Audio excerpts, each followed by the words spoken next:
É um prazer imenso estar por aqui com os irmãos. Eu agradeço de todo o coração o convite, a oportunidade. Como eu disse, meu nome é Carlos, casado com Juliandra, 2 filhos, Ana Júlia e Davi. Nós somos da cidade de Jundiaí, no estado de São Paulo.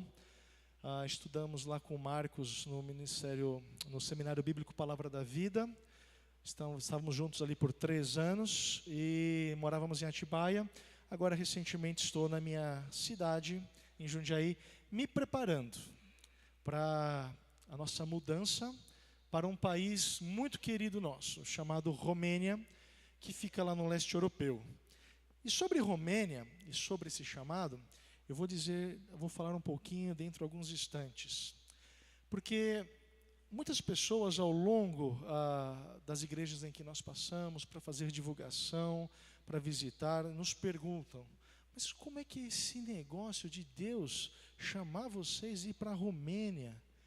Nossa, mas por que deixar tudo para trás e ir para um país, uma terra estranha, uma língua diferente?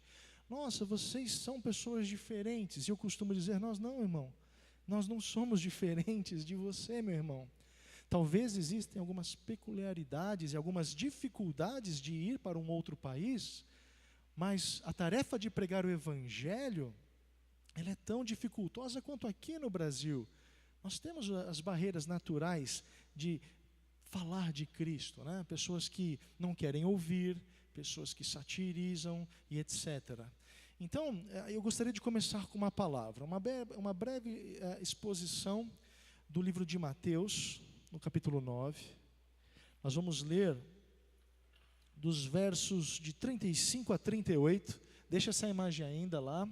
Desculpa, está aqui, eu que comando aqui. Nós vamos ler o texto de Mateus, do capítulo 9, dos versos 35 a 38, porque isso vai explicar aos meus irmãos, a vocês, o que me motiva a deixar a minha pátria e migrar a uma nação. Mas é aquilo que também deveria motivar a vocês, igreja de Jesus Cristo, aqui em Uberlândia, a completar a carreira que Cristo propôs a cada um de nós de ir e fazer discípulos. Dê uma olhadinha nessa imagem. É uma grande seara, é um grande campo de trigo. Imaginem só você com a tarefa de colher todo esse trigo sozinho, para alimentar centenas de milhões de famintos. Tarefa difícil. Eu diria que seria uma tarefa desesperadora, visto a necessidade de tanta gente com fome e somente nós ali labutando no arado para colher este trigo e poder alimentar milhões de pessoas. Infelizmente, não só no Brasil, mas em muitos cenários do mundo, guardadas as devidas proporções dessa ilustração que aqui fiz, podemos dizer que a igreja, em muitos aspectos, timidamente tem avançado, em alguns poucos irmãos pondo a mão no arado, para alcançar pessoas para o Evangelho de Cristo, onde centenas de milhões de pessoas pelo globo ainda não conhecem Jesus. Padecem de fome porque não conhecem o pão da vida. Vamos ao texto. Mateus, capítulo 9, de 35 a 38. Diz assim o texto: E percorria Jesus todas as cidades e povoados, ensinando nas sinagogas, pregando o evangelho do reino e curando toda a sorte de doenças e enfermidades. Vendo ele as multidões, compadeceu-se delas, porque estavam aflitas e exaustas, como ovelhas que não têm pastor. E então se dirigiu a seus discípulos: A seara, na verdade, é grande, mas os trabalhadores são poucos. Rogai, pois, ao Senhor da seara que mande trabalhadores para a seara. O texto, logo no início, ele começa enfatizando algumas verdades. A primeira verdade é que Jesus, no auge do seu ministério, ele estava focado e preocupado em pregar o Evangelho, pregar as boas novas e ensinar essas boas novas, fazer discípulos, pessoas que entendessem a verdade do Evangelho, entendesse que ali estava de frente a eles o Messias, o Salvador, aquele que haveria de vir. E é interessante que Jesus, ele percorria povoados, mas também grandes cidades como Jerusalém. O alvo de Jesus Cristo era a população como um todo. Talvez Jerusalém ali, local de transição de pessoas de vários locais dali da região, talvez estrategicamente até interessante, mas o Senhor Jesus Cristo não ficava apenas esperando as pessoas lhe procurarem, mas ele ia em encontro a estas pessoas. Inclusive nas sinagogas, local onde os doutores da lei, aqueles que deveriam estar interpretando a Torá, o Antigo Testamento, com verdade e sinceridade, mas cegos na sua doutrina escravizante. Então Jesus precisava ali pregar, ensinar, porque as pessoas estavam ali sendo ensinadas por um conjunto de doutrinas falsas, um conjunto de doutrinas que não lhes aproximava de Deus, mas se não lhes afastava de Deus.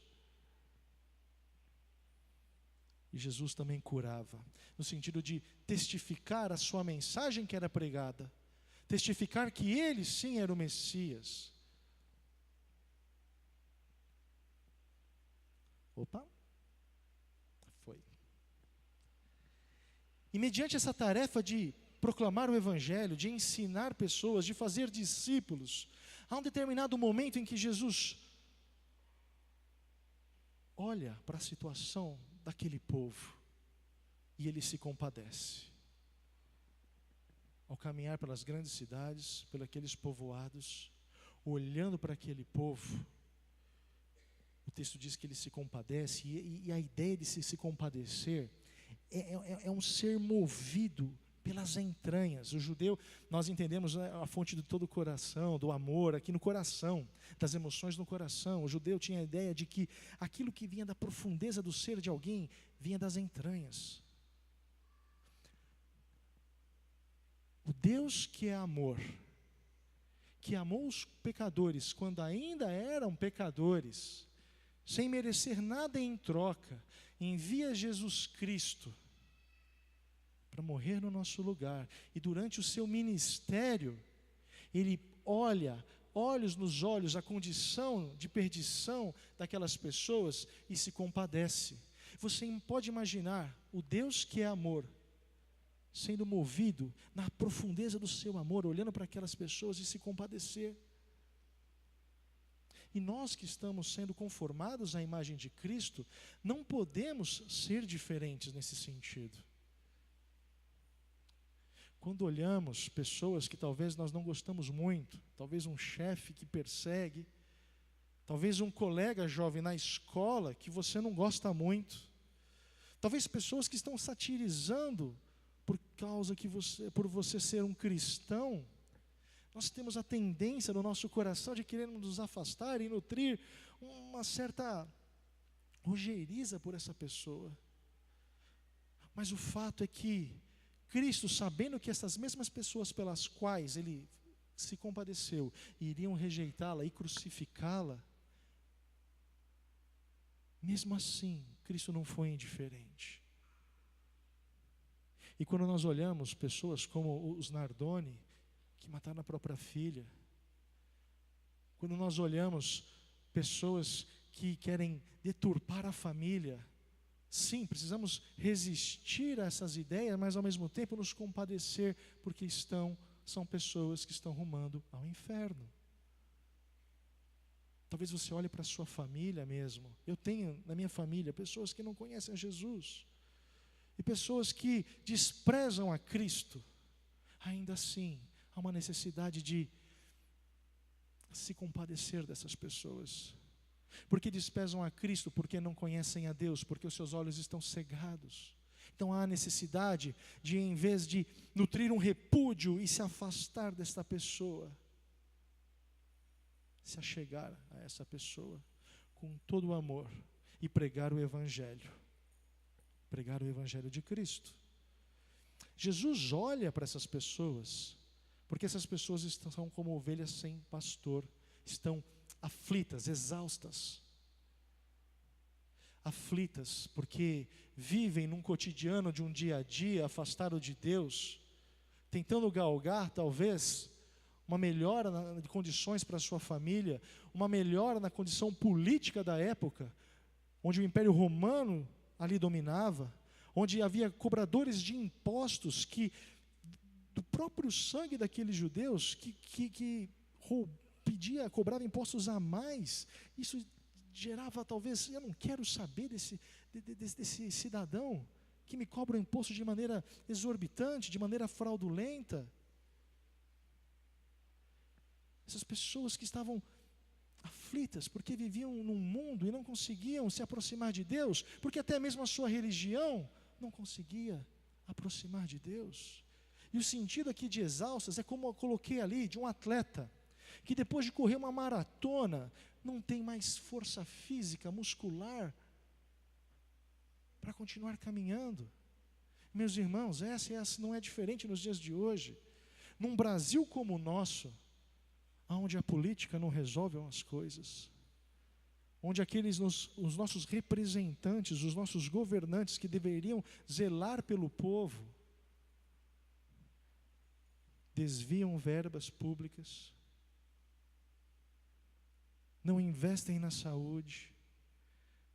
Pessoas que estão espalhadas por aí sofrendo, carecem de ouvir do Evangelho de Cristo. Não é à toa que na nossa sociedade atual, as pessoas trabalham e só se preocupam em buscar entretenimento. Porque a realidade da vida, ela é tão dura, ela é tão pesada, meio de nós nos sentirmos mais confortáveis, é buscar o entretenimento. São os Netflix, os YouTubes, os videogames, os carros. E as pessoas investem o seu tempo, investem o seu intelecto em busca destas coisas e não conseguem se satisfazer.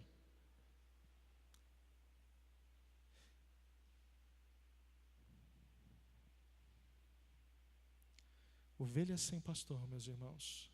Um fato interessante sobre as ovelhas. O tio da minha esposa criava ovelhas, não uma grande quantidade. Algumas pessoas gostam de cachorros, outras pessoas gostam de gatos. Ele gostava de ovelhas. E ele tinha no quintal da casa dele 2 ovelhas. O interessante sobre a ovelha é um animal muito fragilizado e precisa viver em bando e precisa de um pastor de ovelhas. A ovelha, para os irmãos terem uma ideia, quando tropeça e ela cai e fica de barriga para cima, ela não consegue se desvirar. E o peso do seu próprio corpo faz com que o plexo, a parte do pulmão, o plexo solar dela aqui, ela fique comprimido e ela não consegue respirar e ela morre por asfixia. É um animal extremamente dependente. É um animal extremamente fragilizado, que a qualquer ameaça, ela não consegue se defender. E essa é a identificação que Cristo faz com aquelas pessoas. Não há quem zele por elas. Elas estão se auto-enganando e sendo enganadas pela sua falsa religiosidade e precisam conhecer da verdade do Evangelho. E aí Jesus Cristo faz uma assertiva que até os dias de hoje ela continua sendo verdadeira. A seara é grande. A seara é grande. E é interessante que, desde lá de Gênesis, capítulo 3, versículo 15, Deus intentou salvar o ser humano, alcançar o ser humano perdido. Porque quando Deus cria Adão e Eva, e abençoa este casal, conferindo a eles a possibilidade de se multiplicar, de serem fecundos, a ideia de Deus era de espalhar por todo o planeta imagens, segundo a semelhança de Deus, por todo o globo e trazendo a Ele glória. Lembrem-se, o homem não foi criado como os outros animais. Ele foi formado de uma parte imaterial, de uma parte material, e Deus impregnou no homem a sua própria imagem. E na medida que o homem e a mulher se reproduzissem, a glória de Deus, imagens em semelhança de Deus, iam ser espalhadas por todo o globo. Mas o homem peca.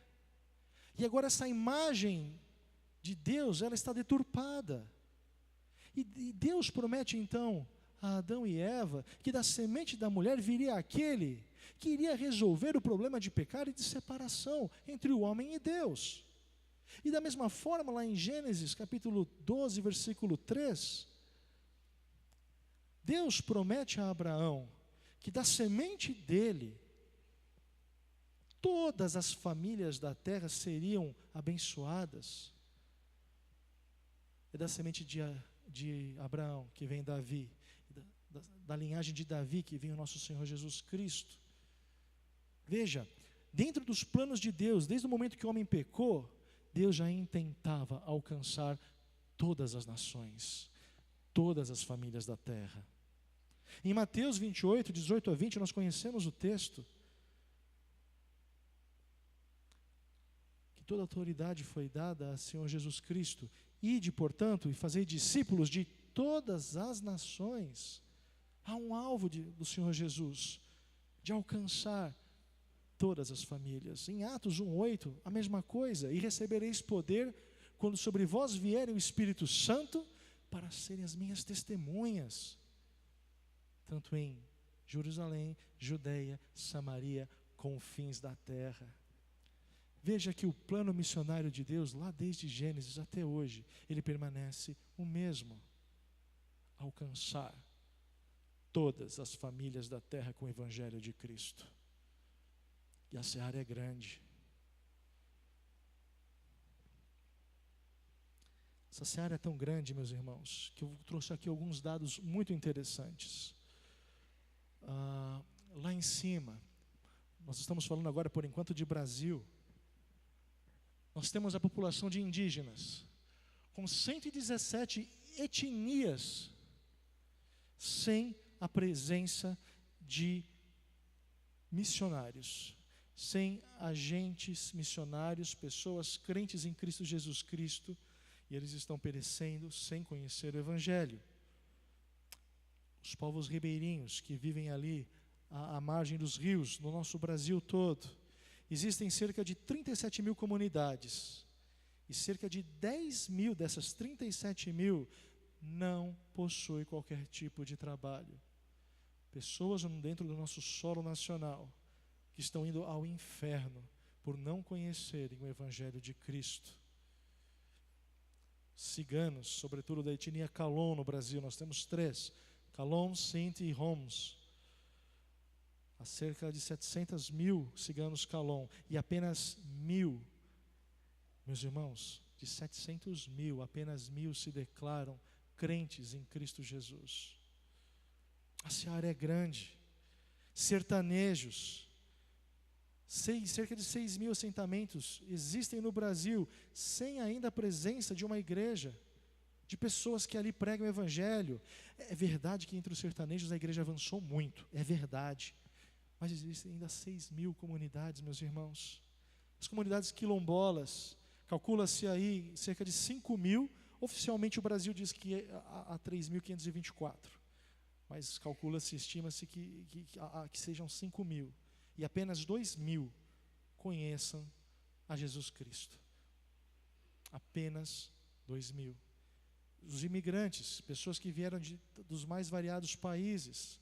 Existem aqui 27 países representados, onde o Evangelho não pode ser pregado, como Marrocos. Você é preso, você é condenado, como Coreia do Norte. Mas existem aqui marroquinos, existem coreanos aqui, em que pode ouvir do Evangelho de Cristo, e que talvez, quiçá, pela graça de Deus, retornar à sua nação para pregar o Evangelho de Cristo, alcançando a sua própria nação. Há uma necessidade urgente, meus irmãos, de anunciar o Evangelho de Cristo. Entre os surdos com limitação de comunicação, gente, 9 milhões de pessoas com deficiência desse tipo, e apenas 1% de pessoas convertidas ao Senhor, porque falta pessoas capacitadas para comunicar o Evangelho de Cristo de maneira eficaz a essas pessoas. Pessoas aflitas, pessoas exaustas, pessoas que estão vivendo o dia a dia sem aonde depositar a sua esperança. E essa aflição e essa exaustão será terrível no dia em que na condição de já condenados, serem lançados no inferno. E por fim, os ricos dos ricos e os mais pobres dos pobres. Existe, aqui não é uma questão de uma faixa etária social, mas econômica. Dentre os mais pobres dos pobres e os ricos dos ricos, essa região do meio, ela é bem evangelizada. Mas aos miseráveis, pouco é dito sobre Cristo. E pouco é dito aos ricos dos ricos, pela dificuldade de abertura muitas vezes. E temos ali a Europa, o leste europeu, berço do protestantismo, da onde saíram centenas de missionários. Áustria, 3,7. Bélgica, Bulgária. Veja, meus irmãos, a lista gira a maior parte em menos de 3%. A Romênia, para onde estamos indo, 4%. A que mais tem ali é a Alemanha. Mas nós temos, eu e o Samuel, um colega, o Humo, que está na Alemanha tentando fazer o trabalho dele. Difícil, precisa de gente. São poucos os trabalhadores. E é aqui que entramos na segunda fala de Cristo Jesus. Porque ele reconhece, existe centenas de pessoas que o Evangelho precisa ser anunciado. Mas ele reconhece também uma dificuldade muito severa. São poucos os trabalhadores. São poucos os trabalhadores. E esses trabalhadores, ali com Jesus Cristo, eram os próprios discípulos. Porque é interessante que quando finaliza o capítulo 9, iniciando o capítulo 10, depois de fazer essa exposição, Cristo chama os seus discípulos de 2 a 2 e envia para pregar o Evangelho a várias localidades.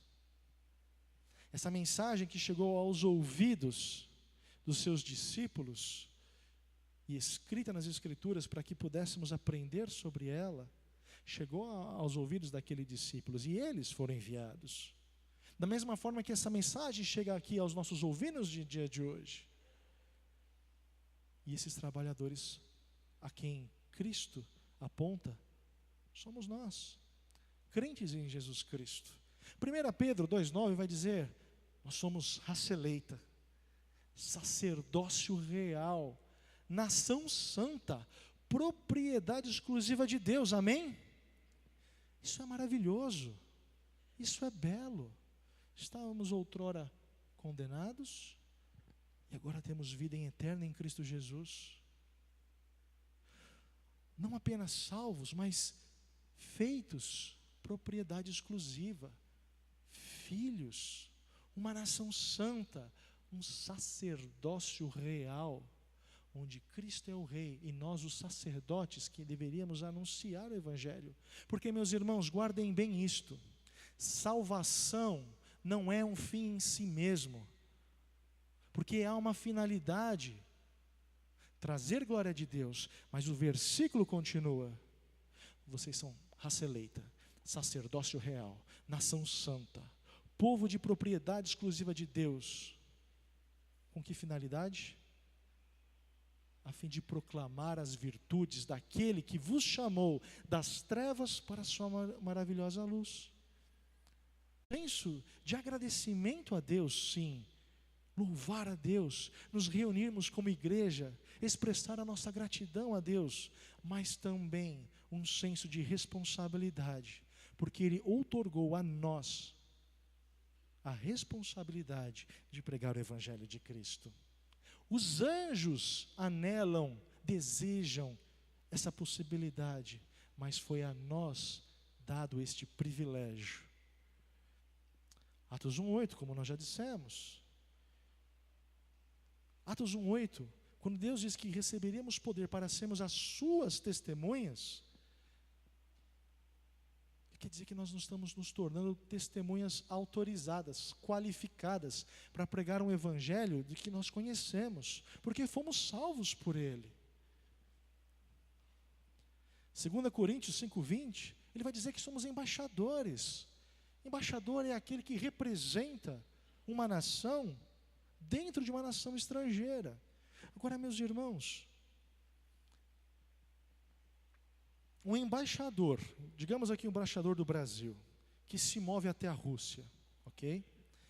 E ele começa a se envolver mais com as questões da Rússia, começa a inclinar o seu coração para o tipo de política que a Rússia faz, adotando mais os interesses do país, Rússia, do que defender os interesses da nação Brasil. Esse embaixador se torna desqualificado para servir a nação. Eu arrisco dizer que, é óbvio, nós não nos tornamos desqualificados como filhos de Deus, porque o Espírito Santo sela o nosso coração. Mas é uma tristeza muito grande ver pessoas convertidas a Jesus Cristo que estão sendo expostas a pessoas incrédulas dia após dia, não se comover, não nutrir aquela compaixão que Cristo nutriu por aquelas pessoas que se perdiam, e com indiferença virarem o rosto, porque afinal de contas, o meu já está garantido. Ele que se vire para conhecer a Cristo. Não é assim entre nós. É por isso que em Gênesis capítulo 12, versículo de 1 a 3, Deus propõe a Abraão uma mudança total de agenda. Se nós somos sacerdócio real e nação santa, a nossa agenda muda também. Abram lá em Gênesis capítulo 12. Gênesis capítulo 12, dos versos de 1 a 3.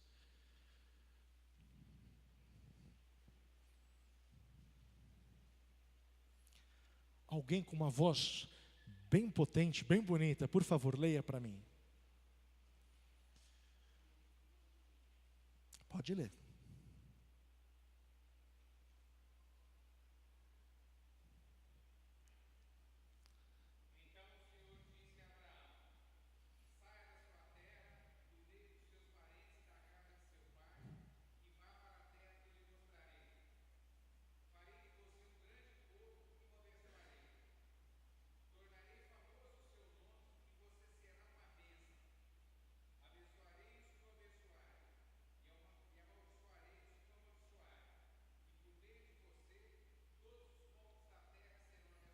Amém.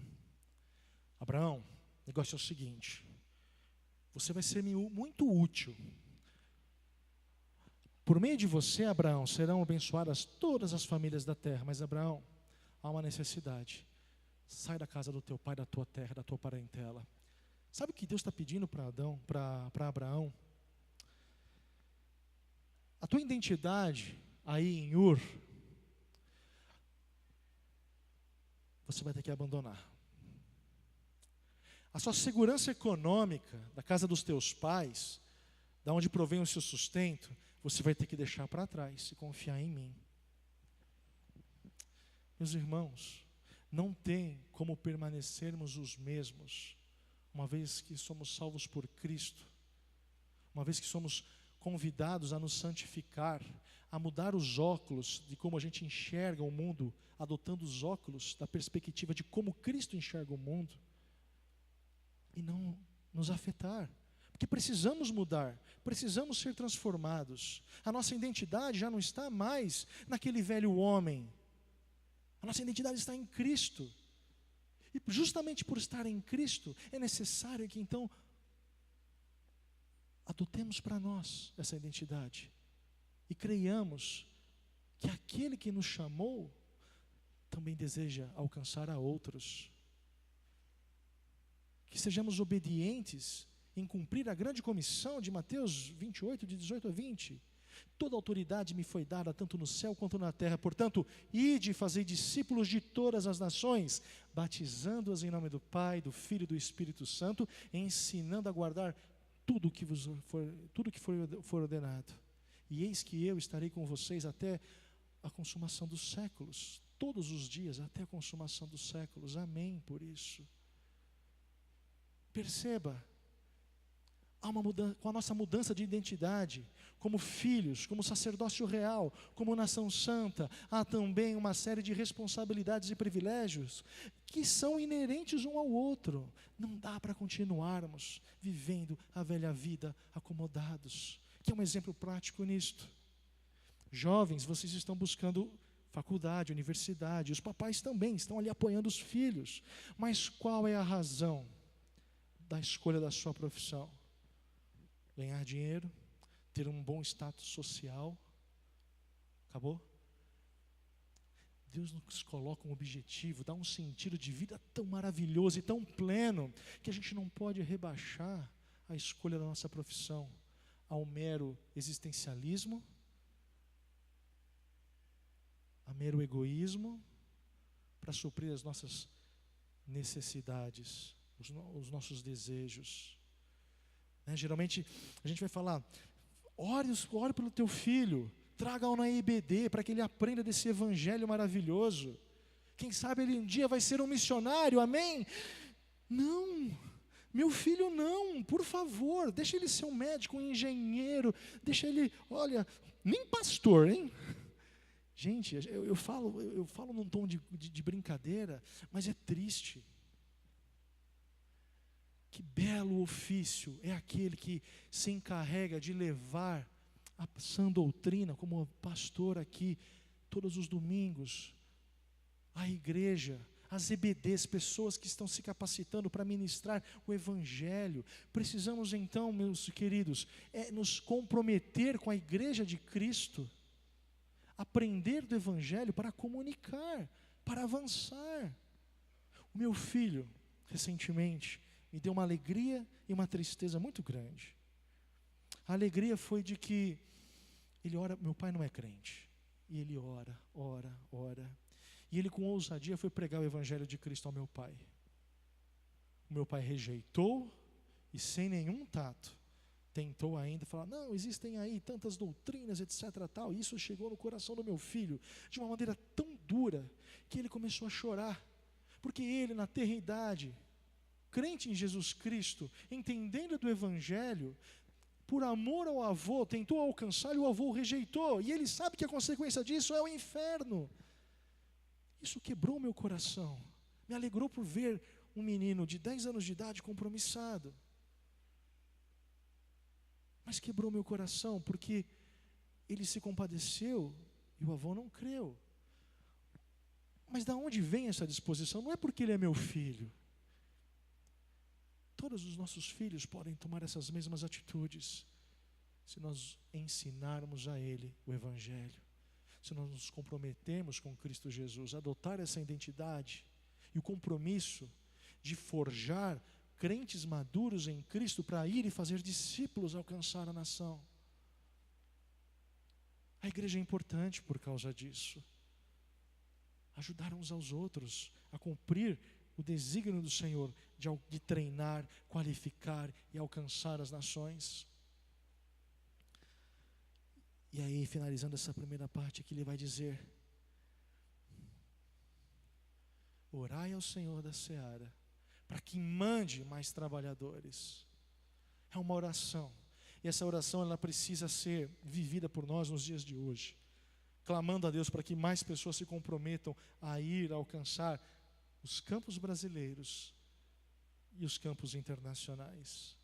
E a ideia desse equibalo, desse mande, é lançar para fora, e uma ideia de lançar de maneira que não volte, é lançar de uma maneira urgente, de maneira que não se possa resistir.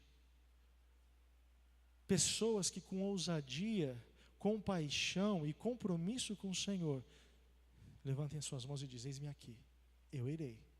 Ainda que seja aqui em Uberlândia, com os meus vizinhos. Foi aquilo que aconteceu com os discípulos. Porque logo após essa palavra, capítulo 10, versículo 1, Cristo comissiona os seus discípulos e os envia. Interessante que quando eles retornam alegres. Senhor Jesus, Nós expulsamos demônios em Teu nome, pessoas foram curadas em Teu nome, pregamos em Teu nome. Amém. E Jesus Cristo disse para eles: olha, que bom, mas se alegrem porque o nome de vocês está arrolado lá nos céus. Percebam, a alegria motivadora que nos move a pregar o Evangelho é a nossa identidade em Cristo. E a nossa identidade em Cristo nos gera gratidão e compromisso. Compromisso de obedecer à grande comissão. Meus irmãos, o cristão conformado ao caráter de Cristo compadece-se de seus semelhantes e por amor e obediência a Deus prega o Evangelho. A gente pode repetir essa frase juntos? O cristão conformado ao caráter de Cristo compadece de seus semelhantes e por amor e obediência a Deus prega o Evangelho. Será que você pode dizer ao Senhor Jesus isso? Eu queria que nessa noite, mediante essa pequena exposição, o irmão, levando em consideração a sua posição em Cristo, aquilo que Cristo já fez, por gratidão a Ele, mas entendendo também que essa posição em Cristo, essa identidade em Cristo, sacerdote de Cristo, daquele que deve proclamar o Evangelho de Cristo, de um embaixador de Cristo Jesus. Os nossos representantes não dão um bom exemplo. Não hajamos como representantes de Cristo tal qual os nossos representantes lá no governo, displicentes e descompromissados. Não, que sejamos uma nação santa, desejosos de cumprir o mandamento de Cristo de ir e fazer discípulos. E essa, meus irmãos, isso é o motor que nos motiva, eu e minha família. Eu e minha família. E o interessante é que os meus filhos estão comprometidos nisso.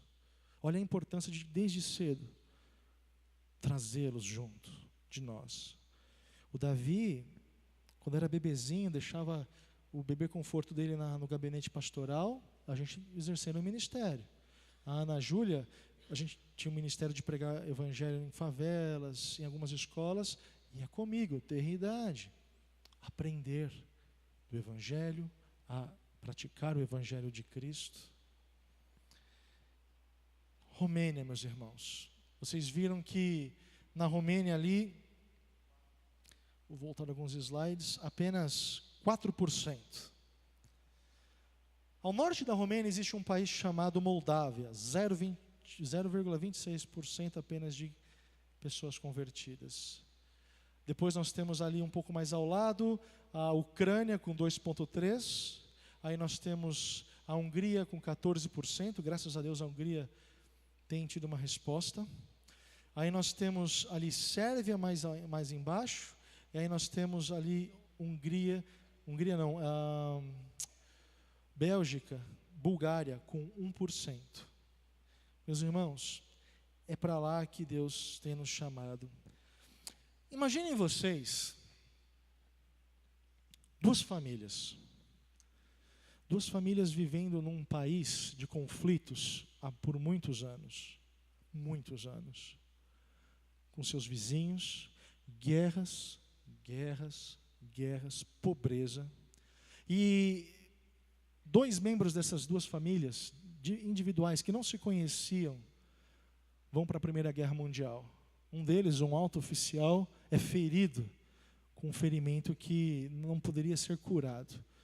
Ficou com sequelas. E um outro romeno que foi prisioneiro de guerra durante a Grande Primeira Guerra. E aí essas duas famílias, acabada a Grande Guerra, resolvem então, por promessas feitas por esta nação aqui, Brasil, resolvem migrar com toda a sua família para este solo. Então eles começam em regiões bem distintas a trabalhar, mas as promessas que o Brasil fez não foram cumpridas e essas pessoas vão viver em situações subhumanas, em barracos mesmo, situação de favela. E com o passar dos anos, essa família tentando se subsistir, melhorando um pouquinho a sua condição. Cada um tem vários filhos, cada uma dessas famílias. E um filho de cada lado ouve do Evangelho de Cristo, se converte e começa a servir ao Senhor. E esses dois romenos que aqui estavam no nosso país, que se converteram, casam-se com brasileiras, têm filhos, e esses filhos, alguns deles, são alcançados pelo Evangelho de Cristo. Dois romenos que entenderam o chamado e pregaram para os seus próprios filhos, eles se convertem, e esses filhos casam-se e têm netos.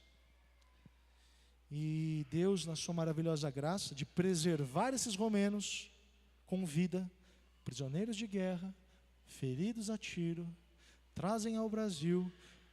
Os seus filhos ouvem do Evangelho, se convertem, e os seus netos agora estão se convertendo a Jesus Cristo. Podem imaginar esse cenário? Meus irmãos, esse cenário é real. O avô que foi prisioneiro de guerra, o meu bisavô que foi prisioneiro de guerra, foi o meu. O oficial que foi ferido a tiro foi o da minha esposa.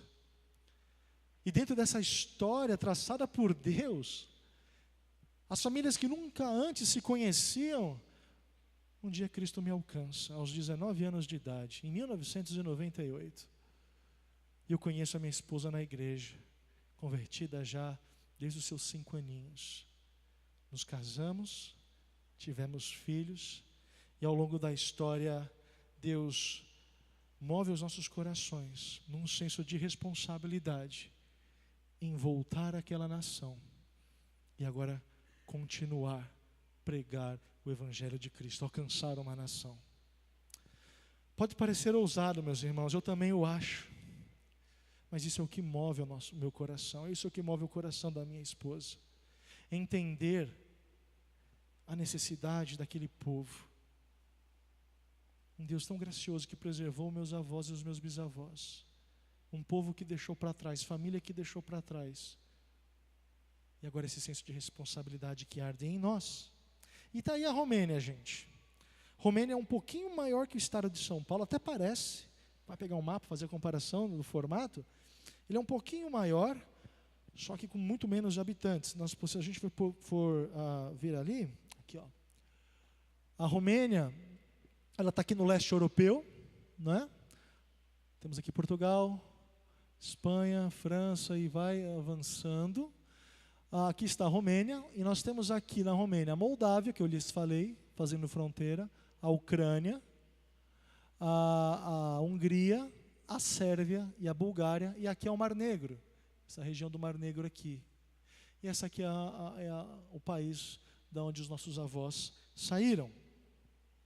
A população da Romênia, gente, hoje, atual, eu peguei esses dados esse final de semana, é de 19,71 milhões. Agora, o estado de São Paulo é de 45,15 milhões. Agora, um dado interessante. 1990, 23 milhões. 2000, 22. 2010, 20. E agora a gente cai para 19. Por que isso, meus irmãos? Explico.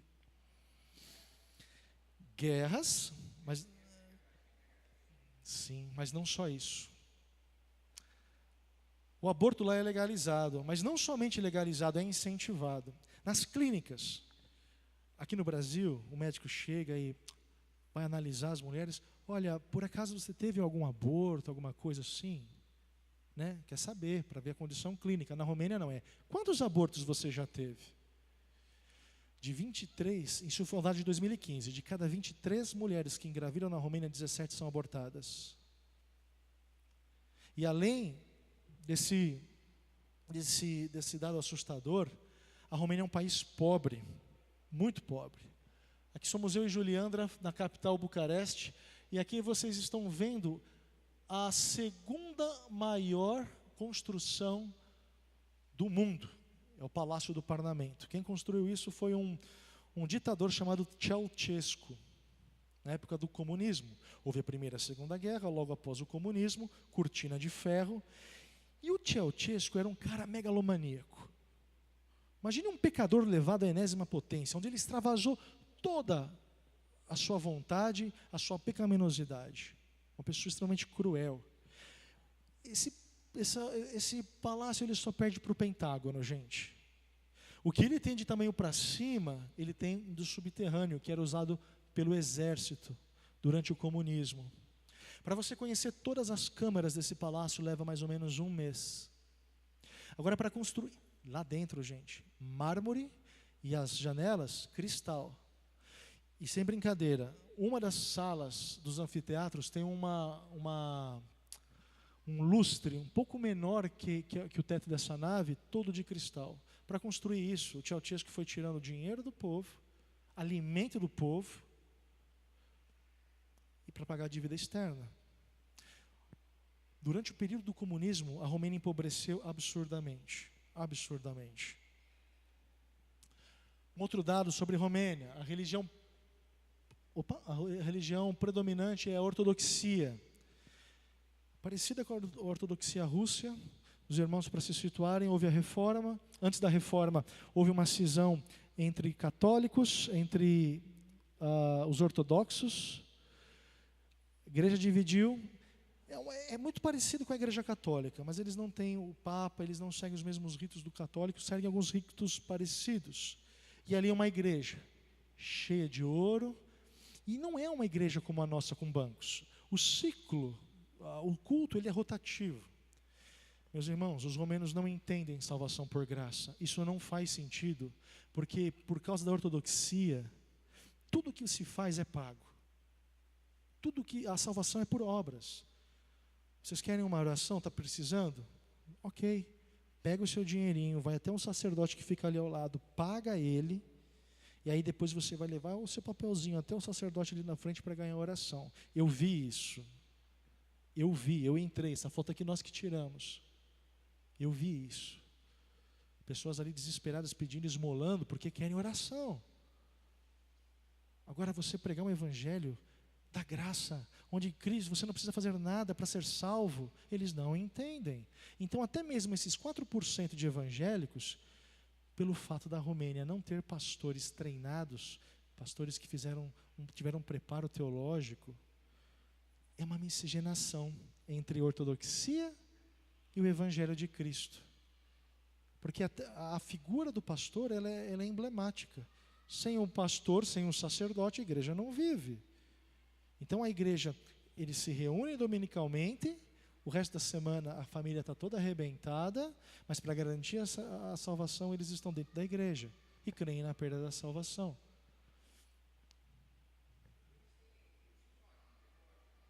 Sim, a Bíblia, gente, o romeno em si, eles não vão ter a Bíblia em casa. Por quê?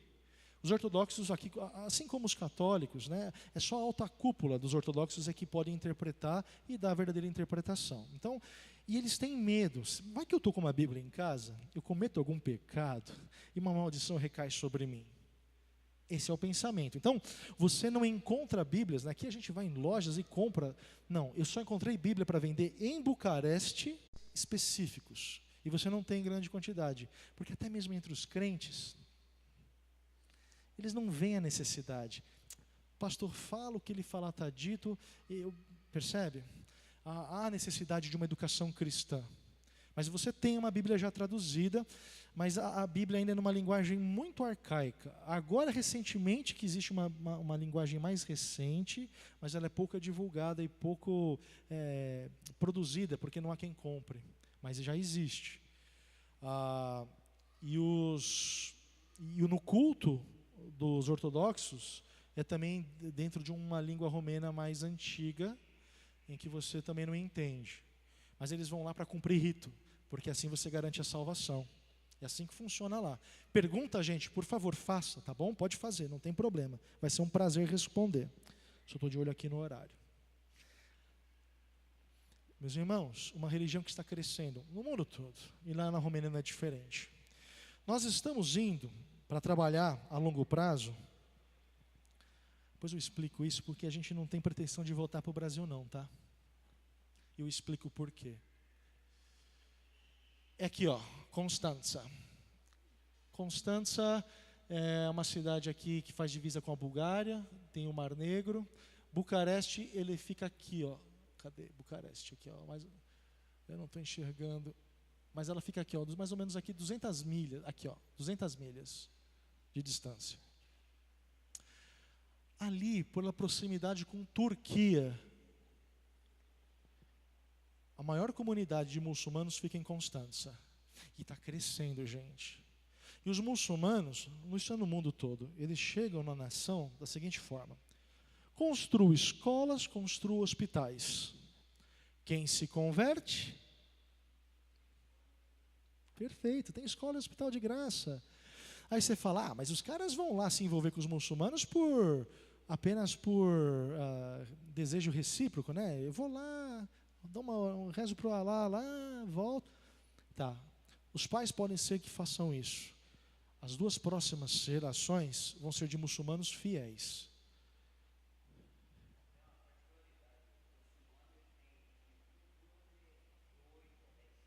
Verdade.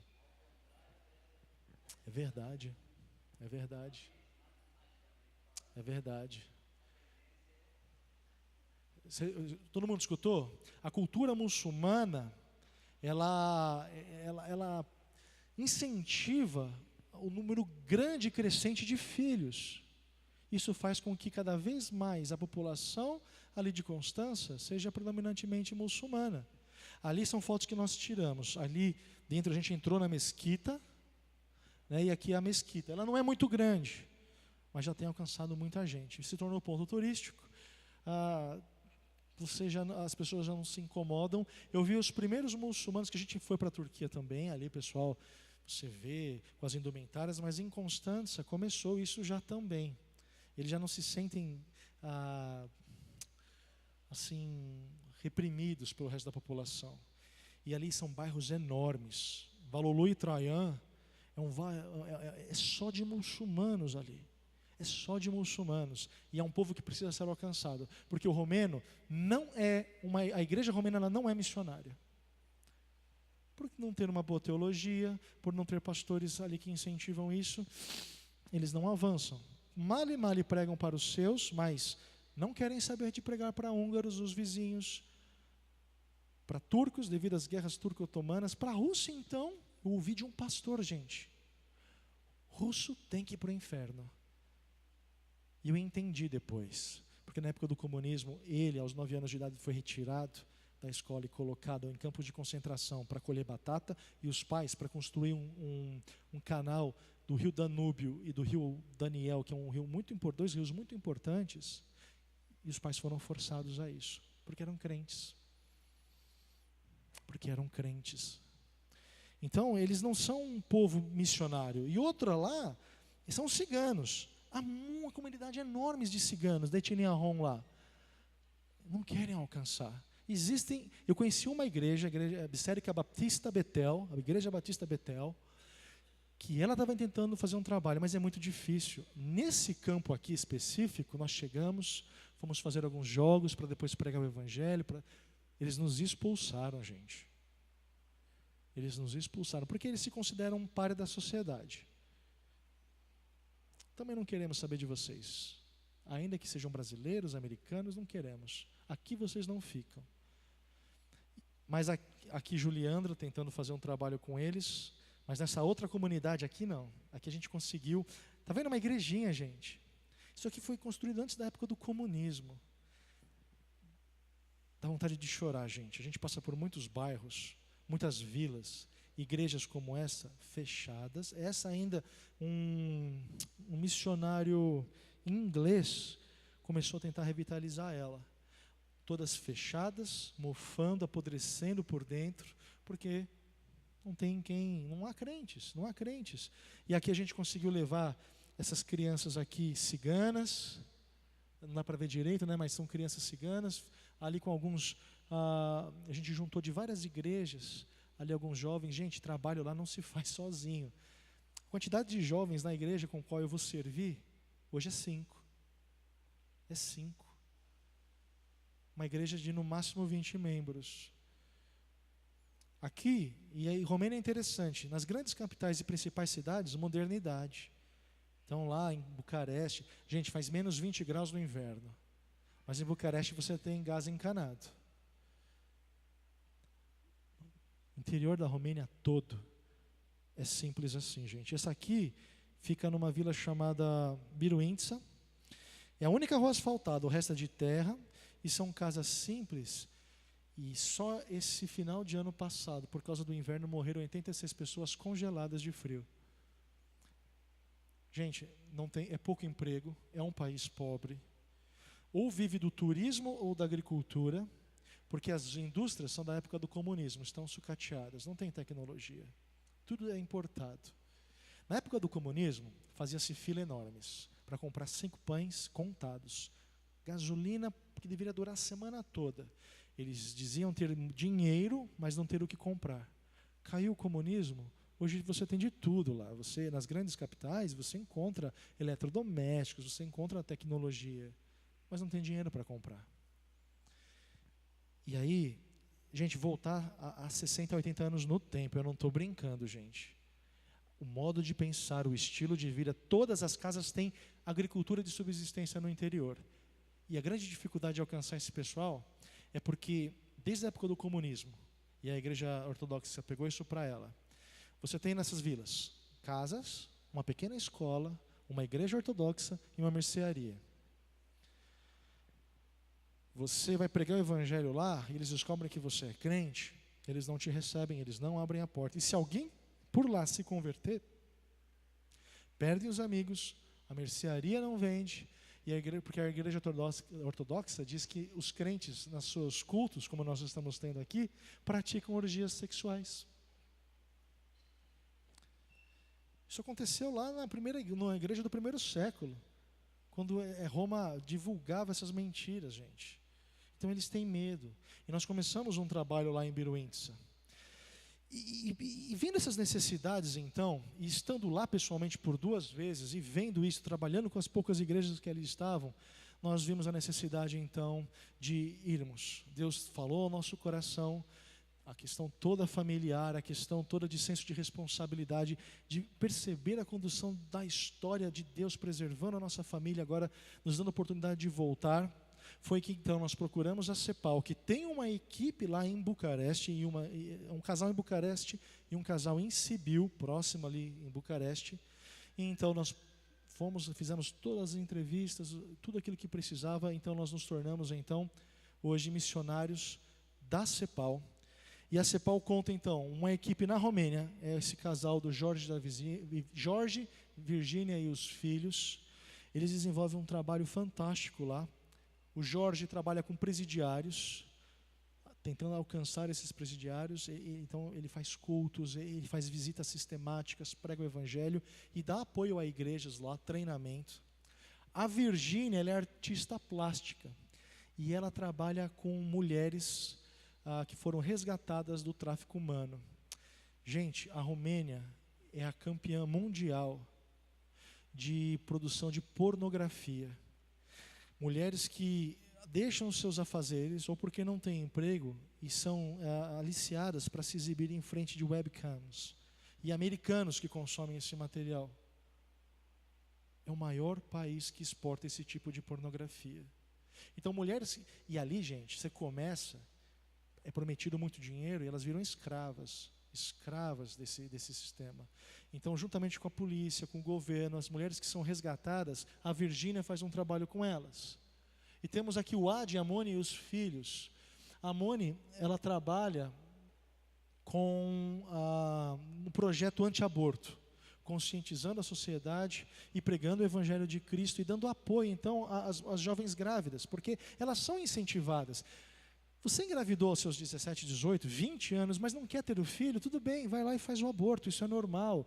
Então, o trabalho da Moni e do Adi justamente encontra isso, por meio do Evangelho. E o Adi também dá treinamento para liderança. E agora somos nós. 3 pessoas. Existem mais missionários, tá, gente? Mais missionários. Mas são poucos ainda, para a quantidade de trabalho e pessoas.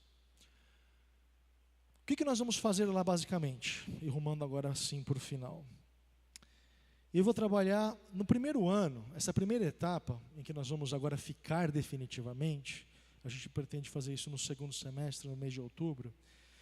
Nós vamos ficar um ano em Bucareste, junto com a equipe lá, com o Ad, com a Moni, com o Jorge e com a Virgínia, recebendo treinamento, aprendendo língua. Nós vamos fazer aula de romeno todos os dias. Eu falo pouco, entendo pouco. Então, eu preciso falar fluentemente, porque eu preciso comunicar o Evangelho de Cristo com a mesma eficiência que eu comunicaria aqui no Brasil. E tive problemas com isso, gente. Porque nas vezes que eu fui pregar lá em Biruença, a pessoa que estava comigo não falava o inglês direito, então não me entendia direito e não comunicava com precisão o Evangelho. Isso é muito perigoso. Até mesmo na igreja. Às vezes, a doutrina, eu prego uma coisa e ele traduz outra. Acontece. Então, eu preciso aprender bem a língua. E aprender a cultura é essencial. E trabalhar nos ministérios com a equipe para isso. O meu trabalho que eu vou desenvolver lá vai ser na segunda etapa. Eu vou desenvolver nesse primeiro ano aqui, junto com a equipe, aprendendo. E depois disso, nós vamos rumar para a cidade de Constanța. Lá existe um homem, um pastor chamado Daniel, romeno, que depois da queda do comunismo foi tirado ali da Constanța, levado para Dallas, ele estudou e voltou. Um homem extremamente visionário. Eu comprei a ousadia daquele camarada. Porque ele montou essa missão chamada Antioch Center, Change the Church in order to change the world, mudando a igreja com vistas a mudar o mundo. Ele quer fazer da Romênia o polo de um avivamento, onde a igreja, com uma boa teologia e disposta a servir a Cristo, a alcançar toda a sua própria nação e as nações em volta. Eu sei, gente.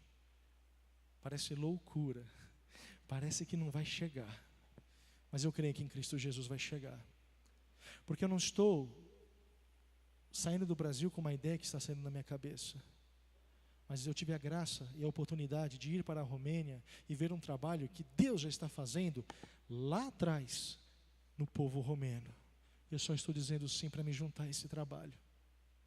Então eu vou me juntar na parte de treinamento de teologia, junto à Antioch Center, que também tem parceria com uma outra missão americana chamada Leaders Formation, do Bill Lawrence. Eles fazem uma aliança. É que o americano não é bem visto lá, gente. É por isso que precisa romenos alcançar o próprio povo. Eu, pelo fato de ser descendente de romeno, os romenos me disseram que isso vai abrir portas. Porque uma coisa eu nunca entendi. Eu estudei direito, gente, eu sou advogado. E no direito internacional, eles diziam assim, olha, nos países que houveram imigração, que houve evasão de pessoas, eles têm por prática o direito de sangue. Ou seja, todo aquele cara que saiu, mas até a sua terceira geração, ou segunda, dependendo do país, quiser ser um cidadão, de volta no país, ele pode. É o caso dos italianos, né? O meu avô é italiano, eu pleiteei e ganhei a cidadania americana. Os que nasceram em países como o Brasil, que receberam, é o direito de solo. Onde você nasce, é a sua nação. Muito técnico isso, mas lá eu entendi o negócio. Quando os turcos, lá os turcos em Valulu e Troian, que estão lá, há 3, 4 gerações, embora já nasceram na Romênia, eu sou turco. Eu sou turco. Os russos que nasceram, por exemplo, lá na Crimeia, lembra do conflito? Não, eu nasci na Crimeia, mas eu sou russo. A gente aqui no Ocidente se escandalizou quando o Putin disse, olha, vamos pegar a Sérvia e dividir entre húngaros, russos, porque não tem ali sérvio. E a gente, não, esse Putin louco. Mas isso é muito verdade para eles. A gente conheceu russos na Bulgária, em que eles levantaram, senhor Putin, eles têm um amor pela pátria Rússia. Então eles encaram nós, netos de romeno, como se romenos fossem. Eles não entendem na cabeça dele por que eu não falo romeno. Mas você é romeno. Eu falei, eu não sou romeno. Não, você é romeno.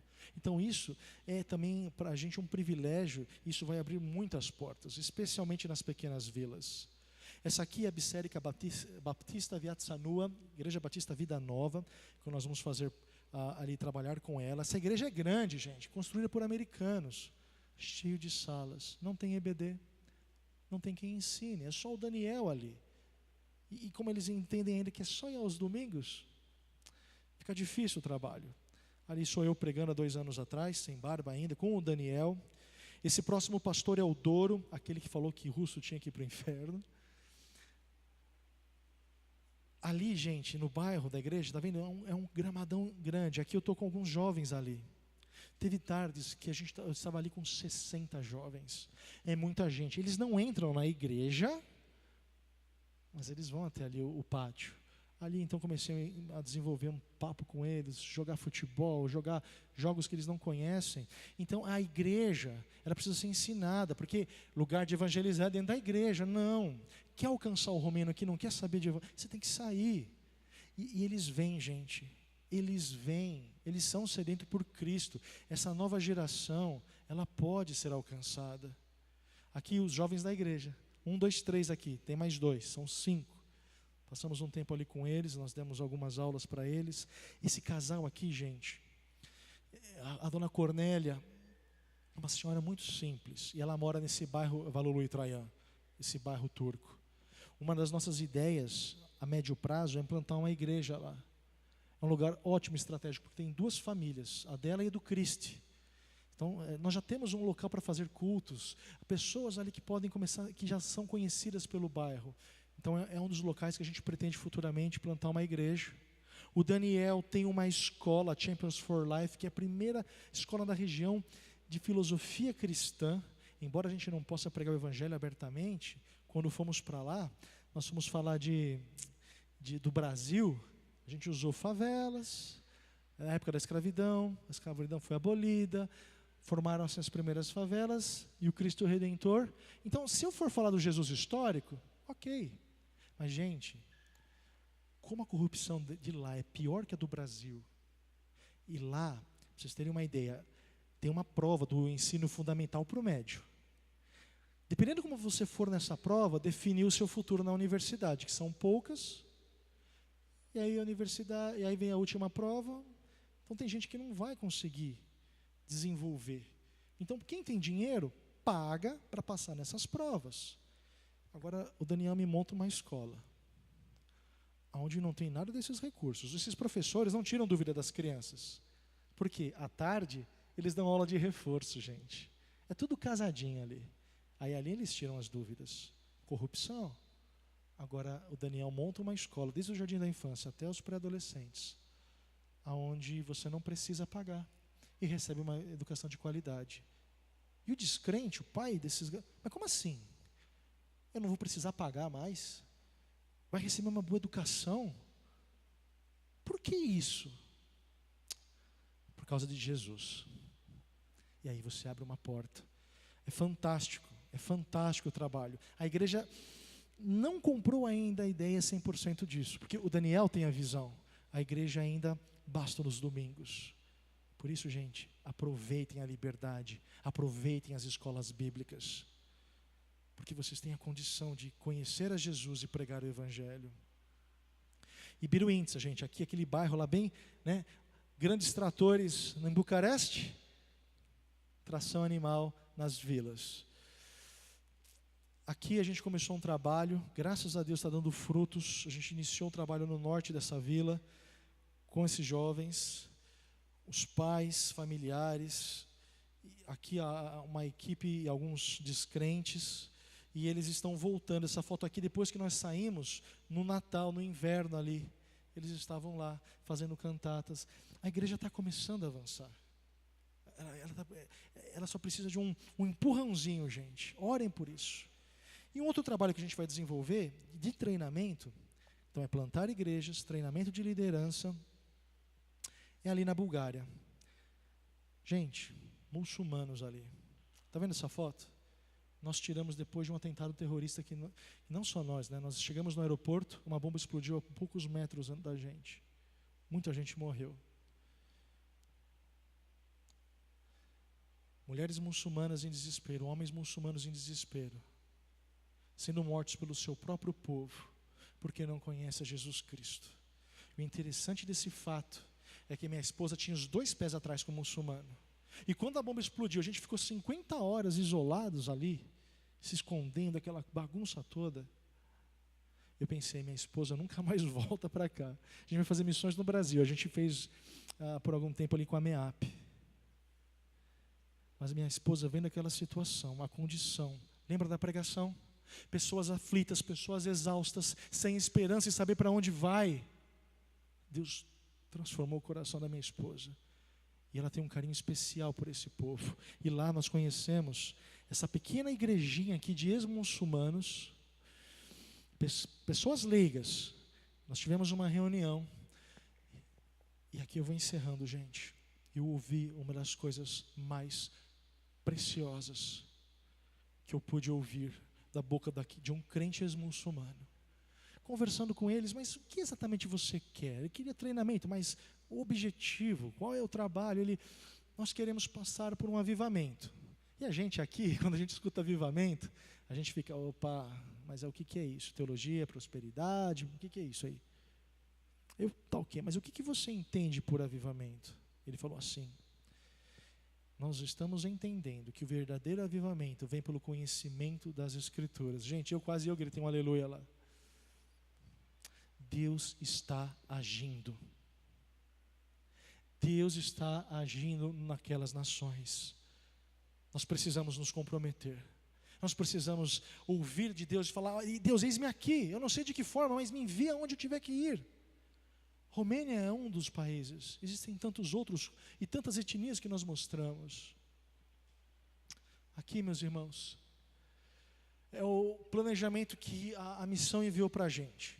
Existe um orçamento de mudança e um orçamento de subsistência.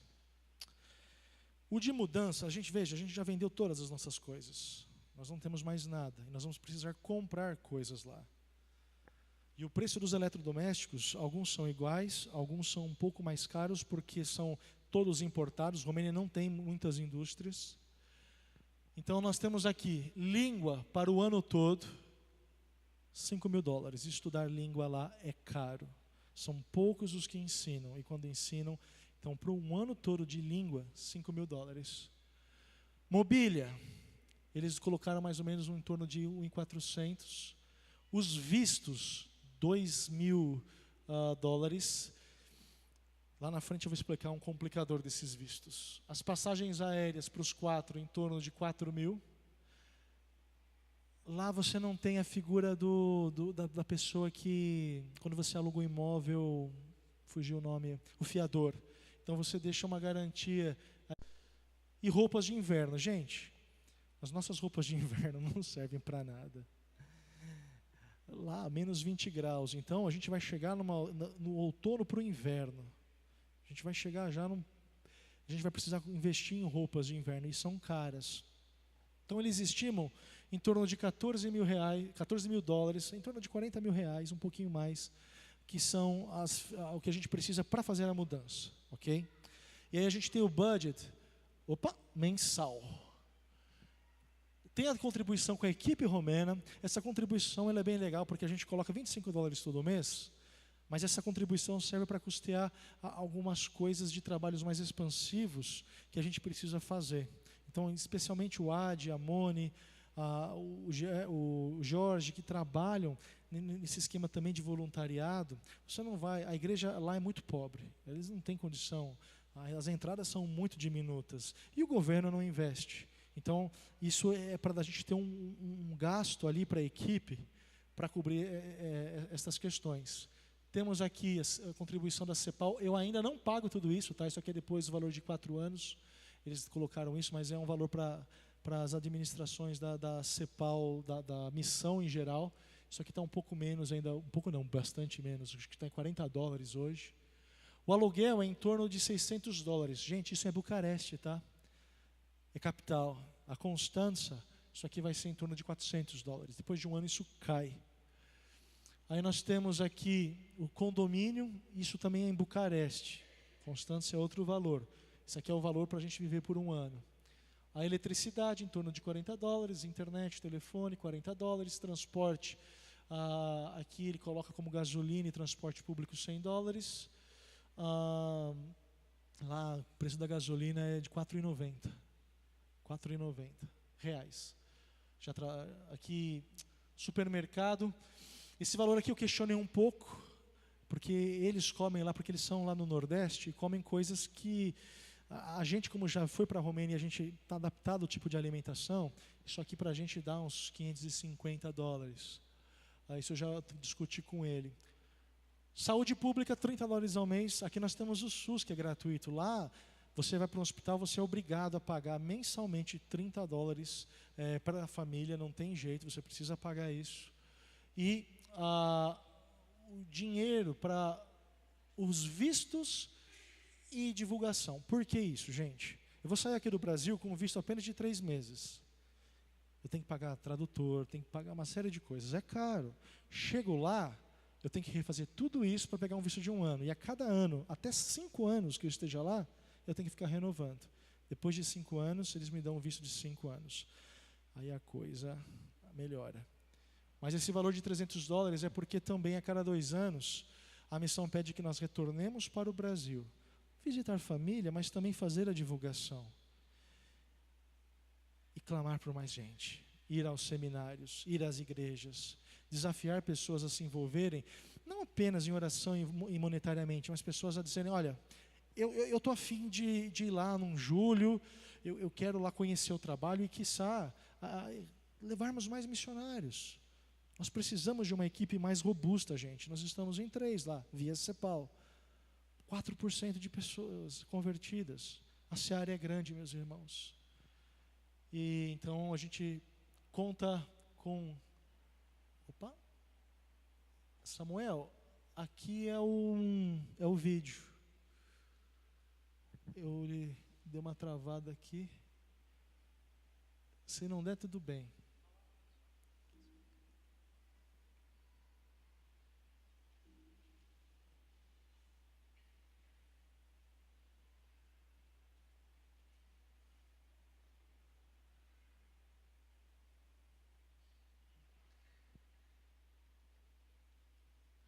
Vamos ver se vai dar.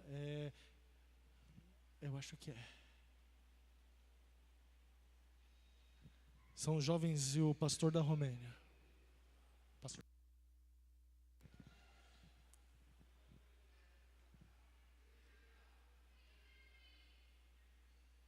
Acho que não dá para escutar.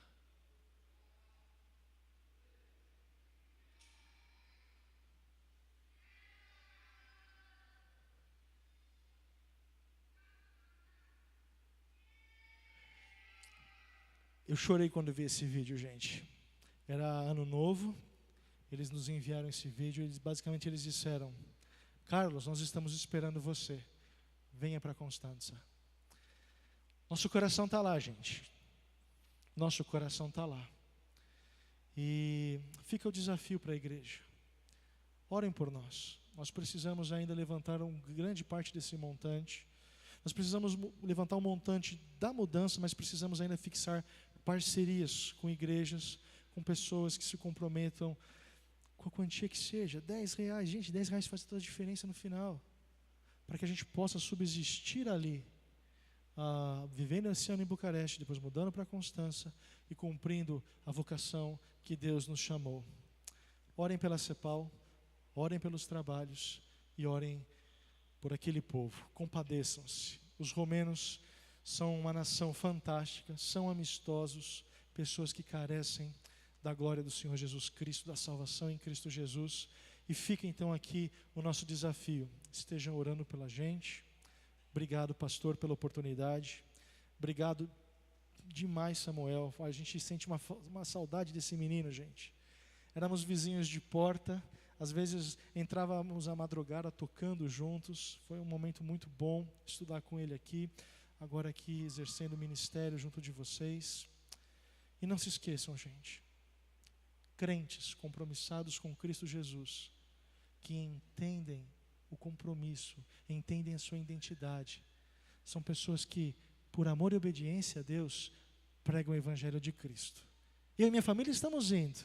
Contamos com as orações. Mas vocês que ficam, alcancem essa nação. Alcancem essa Uberlândia. para a honra e glória do Senhor. E eu gostaria de voltar aqui, pastor, daqui 2 anos, para revisitá-los. E gostaria de ver esses bancos preenchidos por pessoas que foram salvas por Cristo Jesus, e cada um de vocês foram instrumentos vivos na mão do nosso Redentor. Que Deus abençoe vocês.